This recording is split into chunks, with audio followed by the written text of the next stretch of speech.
Like Disney-wide or anything. Wow. Where's your thoughts? That assumes I have one. What did you last time meeting your wife? Huh? Those are loaded questions. My favorite, I know it's an instant question. Bambi. My favorite Disney fairy tale movie, the ones that my kids love, because I never really liked them until I had kids. And when the kids were young, and then looking at them, watching with wonder and stuff, was like the first time that I really liked it. And when I was their age, we didn't have television. Well, you were 28 when you were born, weren't you? He came out with a suit on. And those eyebrows. Exactly. It was just eyebrows at the time. And what's yours? Beauty and the Beast. Beauty and the Beast. I never really grew up into traditional fairy tales. My favorites were The Lion King and Pocahontas. You know what I think? There's this thing. You're gonna accuse me of being such an asshole. You're an asshole. I'm an asshole. There's this book. The reason that I don't like them that much, there's this book called The Uses of Enchantment. It's by a guy called Rubinek. And when the kids were growing up, because they didn't know this much about it, my wife introduced me to this book. And what I didn't like about the fairy tales that I was seeing, especially the Disney-fied ones, They're so sexist. they're not only sexist, but they're horrorless.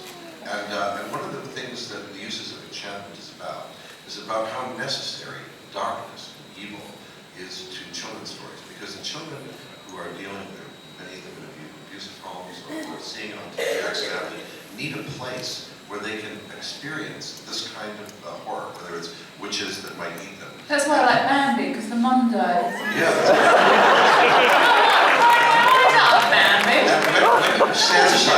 When you sanitize the stories, then the children don't have a place to understand, because there's always Well, there's always pain and growth. But there's redemption in the fairy tale stories that are dark. And if you read the Grimm's fairy tale stories, which are amazing. I think that's why what SiFi is so amazing. It's like a grown-up fairy tale. It's like good and bad, evil, and it gives us a place. and honor and I darkness. think you're hitting on something really important about why there's so many people in this room and why these cons work. Is that they're a childhood experience. We get to experience good and evil in very, very dark ways, but they're usually redemptive. Not always. There are some very, very dark movies.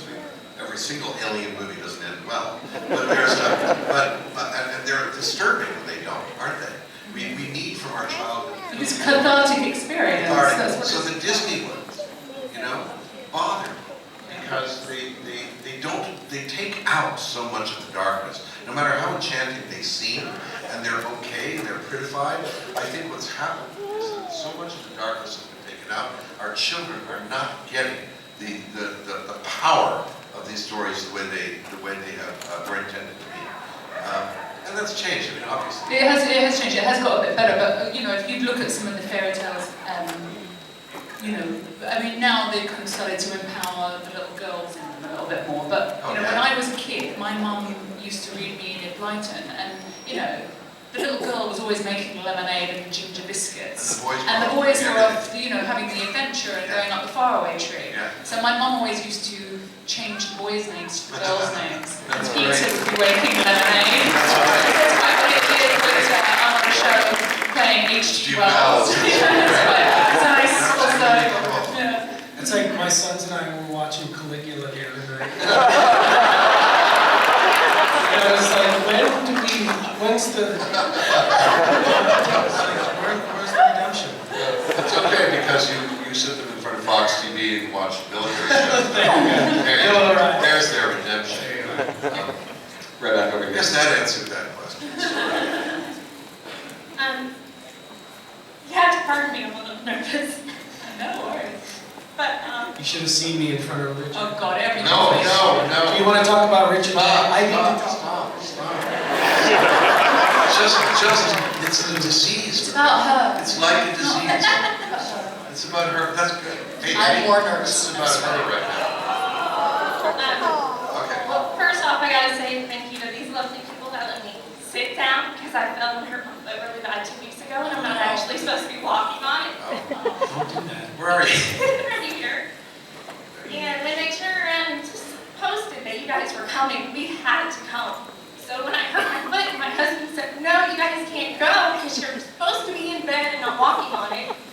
I literally cried for 2 days. Oh, but you're here now. I'm glad you hopped to us. My son is exceptionally gifted, and it's really hard to find a TV show that he can sit down and watch and actually sit through and be engaged in.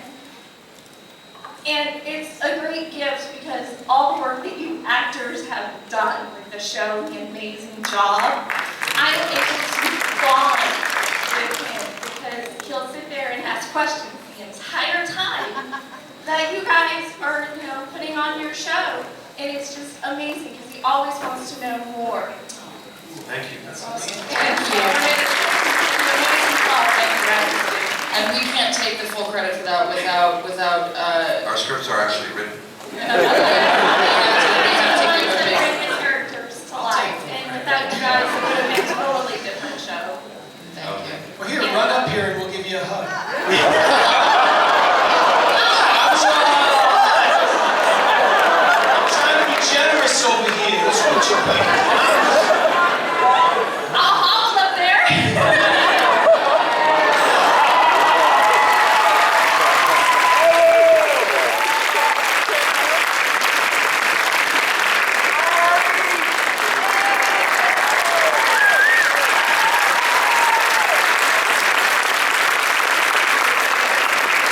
Now she's gonna fall down the thing. My husband wanted to know if you guys ever played pranks on the set. If you guys stop it,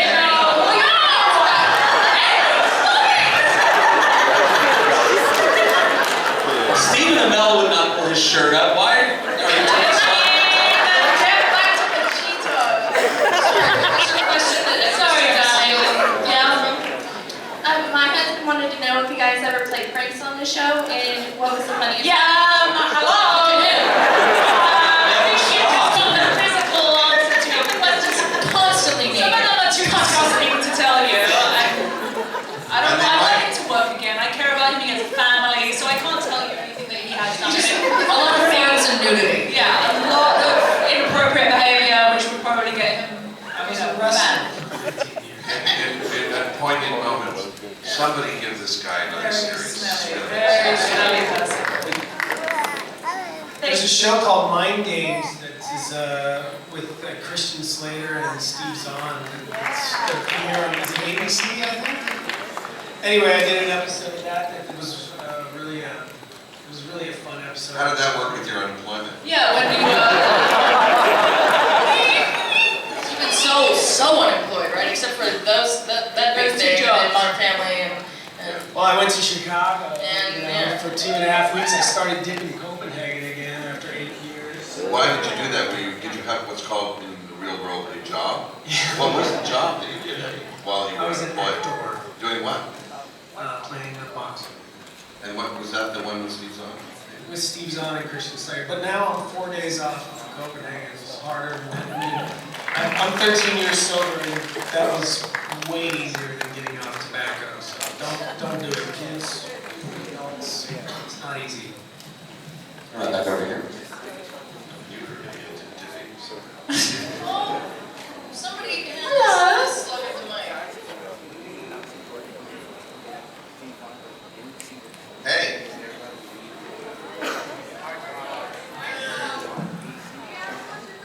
I heard what's your favorite artifact? Saul's eyebrows. What's your favorite artifact? these are actually true.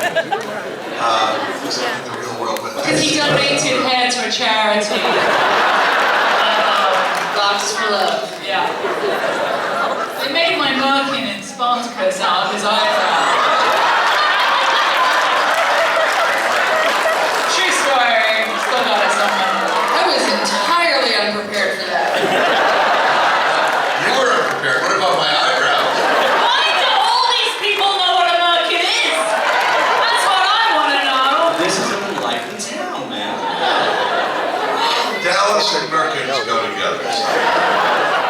marketing slow. My favorite artifact, I think, was Abe Lincoln's hat, because when Pete put it on, he had an irresistible urge to free Mrs. Fred. I was like, really? We're gonna go with it? Did they use it? Did they use that line? Did they use the line? Yes. They did use the line. And I just love the fact that, people, that they're able to go, oh man, this show brings with it so much goodwill that this doesn't cross any lines, It's just, it's innocent, and it's to bring people together, as opposed to so much stuff out there that just pushes us away from each other. So to me, I was just like, wow, what a great show on the part of it. Whatever you feel, it's true, we really were a family, but it came down from the writer's room, because Jack Kenny, who was the showrunner and head writer of the show for 99% of its life, created an atmosphere in the writer's room that was very similar, in a way, to the atmosphere that was created on the set.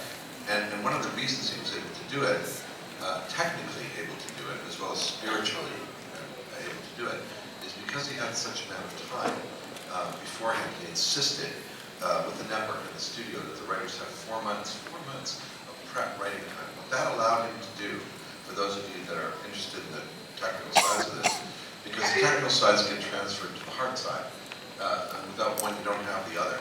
It's symbiotic. And so with 4 months of prep in the writer's room, 10, 12 writers, working, breaking stories and figuring it out, it allowed him, by the time we were shooting, to actually come from LA to Toronto and be on the set while things were going, because otherwise, if you have a short amount of time, or if you're doing, for example, I did a show I really like. I did a double episode of Person of Interest recently. It was a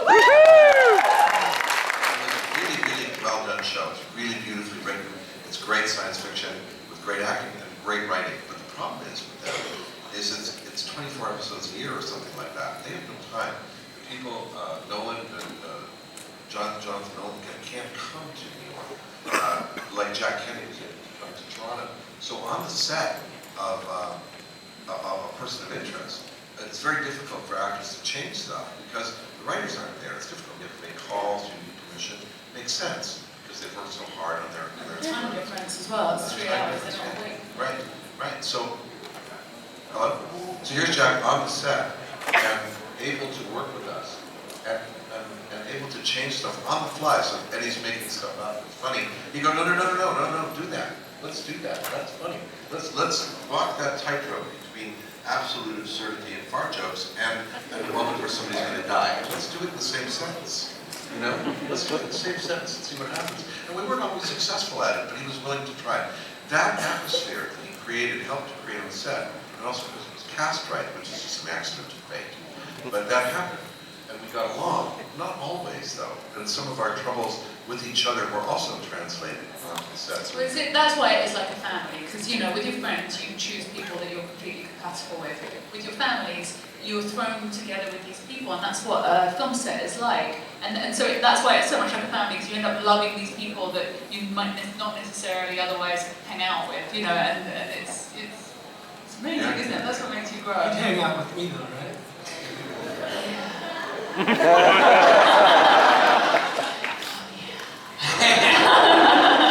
Anyway, he created that same atmosphere with his writers. He was a dad for his writers. He made sure that every single writer, the first season, he paid for them himself. The studio and network did not pay for the writers to come watch their own shows be shot. And then he insisted and fought for the network and studio to pay for the writers who got to come to Toronto and watch their episodes be done so that they could learn and grow and see what happens as a blueprint. It's not written in stone. And that they could see that it could change. And that actors occasionally could really hurt the material, but not always. Sometimes actors actually make it better. It transcends itself.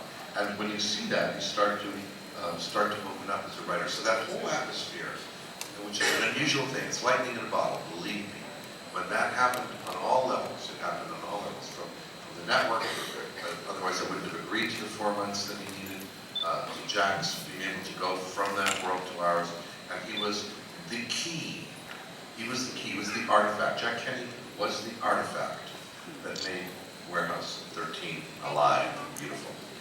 he also, what I thought was really great, but has never happened on any other show that I worked on, he had us in privately with the writers, and he just said, okay, so what are you into? I mean, I've known Jack for a long time, but he was like, what do you want your character to be like? You know, and I was like, well, you know, I love comic books and I wrestle. I was, I think, 11 years sober at the time, 10 years sober, and I was like, I'd like him to be a former U.S. Marine. You know, I think that's important. I just like to acknowledge that, you know, so the character became, you know, it was written around who we are as people. Or your value. We have time for one more question. It is you. Make it a good one. No pressure. Especially no pressure, since I was going to ask what made Warehouse 13 such a special series in terms of being the only science fiction series to actually have a good out-gay character and actually portray it well. I think you just addressed that, so okay. Will Jinx actually get a little There's a on question. Whoa, are we on? Obviously, this is a subject that is so close to my heart because some of the most interesting and loving and talented people I know love people of the same sex, and there's nothing wrong with that. It's friggin' beautiful. I was so excited when Jack told us about this new character, but it was such a journey to find Aaron. The role of Steve Jinx, like the role of Claudia, was originally written for an Asian actor. And so I read with 3 or 4 different options for the role of Steve in LA. They were all great, but none of them were Aaron. And the network wouldn't sign off on any of them. And what it came down to was we were like a week before shooting or something, and we just had to find somebody who was in Toronto and the right age. And I don't know how Aaron came up, but Jack had lunch with Aaron and just sort of gauged if he would be good to work with. And Aaron is an angel from heaven. I mean, I feel like these guys are probably sick of me gushing about Aaron so much, but he's so, you know, he came in at, I mean, one of the most chaotic times, which is the first episode of a brand new season. It was, you know, obviously the premiere. It was season 3. And his first day was chaos, and I remember him being very wide-eyed about it, but he kept up, and we did our best to make him feel welcome, and he just took it and ran with it. And I don't think that anyone else could have made Steve Jinx as full and interesting and human as Aaron did. And I know that it was important to him. It wasn't his first time, you know, bringing life to a gay character, and he loved it, you know. And he's not gay. He's marrying a really beautiful girl this year. And I mean, they've been together for a really long time. That has nothing to do with it. You know, it's just. I hope that one day we won't have to talk about this like it's some new and fancy thing that we're breaking new ground on. It's an honor that we got to, but one day I hope that we can just treat this like everything else. You know?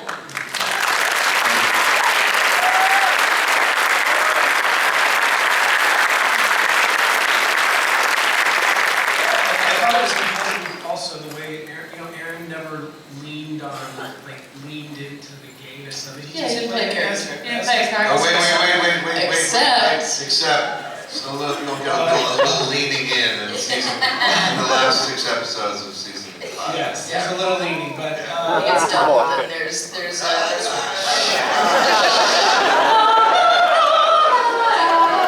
not a huge spoiler. What Jeff, remember the scene where Pete wants to take off his shirt for Jinx? And Jinx is like, You all know it. oh. And Jack Kenny, our executive producer, who Saul's been talking about, he's gay, and he just said to me, he goes, Eddie, I want Pete to be the coolest straight guy that I've never met. Like, Pete is just like, hey man, I don't care what you are, who you are, or what you like, or what you don't like. We're friends, and that's all that matters to me. I don't care what color you are or your sexual orientation, because it really shouldn't matter. And that's the world we should be living in, and hopefully at some point it will be like that across the board. But right now, we can make a television show and make that our world. Yeah, And because- hopefully people will aspire to that, and you know, and if anyone does, then we've done a great job, and you know, we're very lucky to be part of that. It maybe causes, if it just causes one person to go, wait a minute, you mean I don't have to be afraid that if I do that with a gay person, I'm going to become gay, or, you know, like, you know, some people just don't think that way, and if we can get people to just change the way they think in regards to some things, maybe, you What know. was kind of cool about it was that there wasn't any pontification on the show. So nobody had an agenda to make the world better or tolerant. It wasn't that we always had a sense of humor about it, because Jack, although he's, you know, I think, I know he has quite a political conscience, and he's very opinionated when it comes to politics in this area, whether it's gay marriage. Yeah, he's got a great sense of humor. So the show didn't really push anything down anybody's throat in terms of a political agenda or a socio-political agenda. It just created a person. You know, he's an FBI agent who really his biggest problem was that he was an FBI agent. Your problem was that he was in this weird warehouse, and he happened to be gay. That was just incidental to the issue. Story-wise, it was incidental to the issue, and also, so that what happens, I think, especially since we're a family show, is yes, there is an agenda. So what happens is an agenda that there is a right-wing agenda that would say that that's a conspiracy, and I've read stuff about this, so that if something is done with a sense of humor, like our show, if there is a character that's just accepted as gay, there are people that say, well, that is a family show. What you are doing is you are indoctrinating children to believe that there's absolutely nothing wrong with being gay, which if you watch, you know, interviews from people who are on the Duck Dynasty, you would say there's something wrong with that. So that we suddenly get this agenda played on us that doesn't exist. That doesn't exist, it's not what we intended. But it is, and to pretend that it's not, we're not going to pretend. This is a deeply controversial issue. We are not living in a world where that is easy for anyone, especially when it comes to how they're educating their children. And, you know, so it was a daring thing to do. One would think, why is it daring? It's 2012 when we first introduced Steve Jakes. Why would this be a daring thing to do? To just make it incidental that he's gay, that there's nothing wrong with it. No, but there is a large section of society that would believe that I'm not letting my kids watch the show anymore. That's the way it is, right?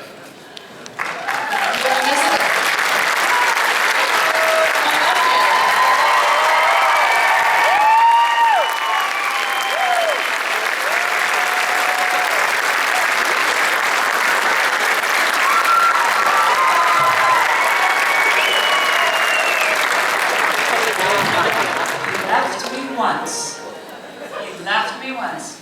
Won't let me get away with it again today. Sorry. No, I'm done. I was just talking about the dark side of America. That's what perfect timing. Lizzie, wasn't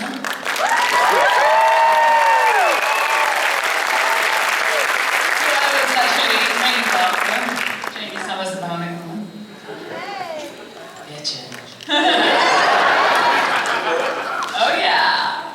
Wait, you were named after? I was named after, what were you, $6 million woman or $8 million woman? So you were We named. don't discuss money. You've appreciated it, nice. How were you named after that? Well, my mum was a big fan of the show. So Jamie Summers. Yes. And that my name is spelled wrong because you misspelt it. It's true. I didn't know that, Jeremy. We had a tree that was a special effect tree when I was to carve my ugly heart, and Steve was Jamie. And we had one tree, one shot at it, and I spelled Jamie wrong. So wherever she was spelled. And that's how my name is spelled. So I'm named after a dyslexic character. Which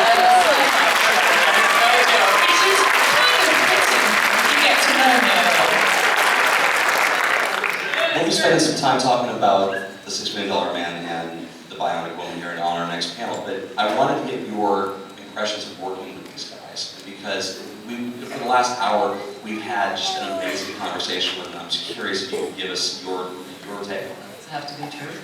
Not at all. Andy's told us he's been the nicest guy, and we already know that's not true, so there we go. So much fun. That's all I can say. So much fun. A lot more probably would have gotten done if we had less fun. No, they were very embracing. When I came on the show, it had been a while because I'd taken a lot of time off to do my workshops and retreats, and I hadn't done anything for quite some time. So it was really the first job I accepted in a long time because it was just such a beautiful show. And I've always admired Saul's work, and for a long time, I don't know if I told you that, but that was one of the main draws, not just because we got together, but because I just thought his work is wonderful. And so I thought that would be a great way to come back, since I was starting to tiptoe back into the business a little bit. And I had no idea what phone I was in for. Long nights, days, nights, and cold freaking. But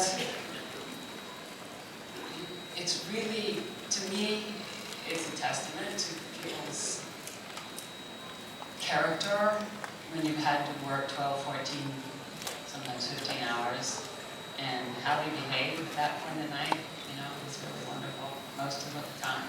Most of the people, most of the time. Mentioning no names. No, I'll tell you something. No, I'll tell you something. I've said this before at conventions, and I just want to say it because it's a real pleasure to say. The thing is that no matter what happened, we've been working 15, sometimes 17 hours.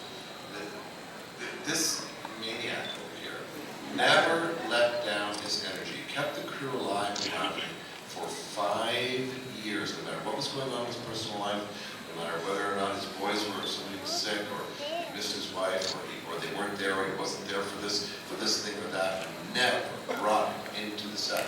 And for 5 years, he kept us all laughing and smelling farts for a long time. He kept the energy up, no matter what kind of goofball bullshit happened. How many gummy bears? How many gummy bears? Every time he put his foot in his mouth or said inappropriate stuff, he was all forgiven, because he kept our energy for 5 years together. Any show that's watching this thing that can get this guy on a series, you are going to be one of the lucky ones.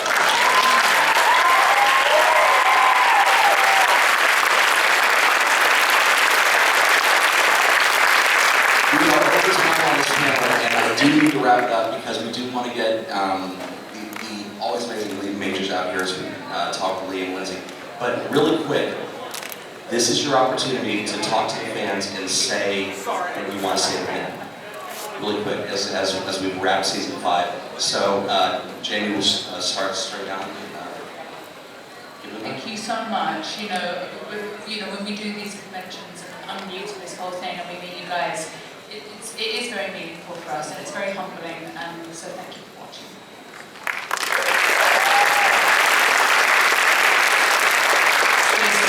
I'll be here next. So I'll do an Artie thing. Is that okay? Yeah. In Latin. Sine qua non. Without you, nothing.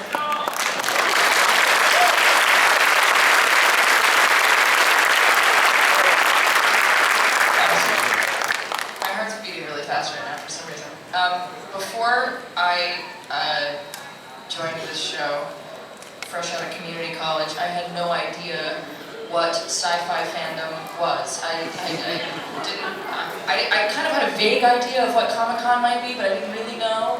And it's because of Warehouse 13 that I've been introduced to this incredible culture of passionate people who don't care what anyone else thinks. You guys like what you like, and you get together and like stuff together, and you're the coolest thing ever.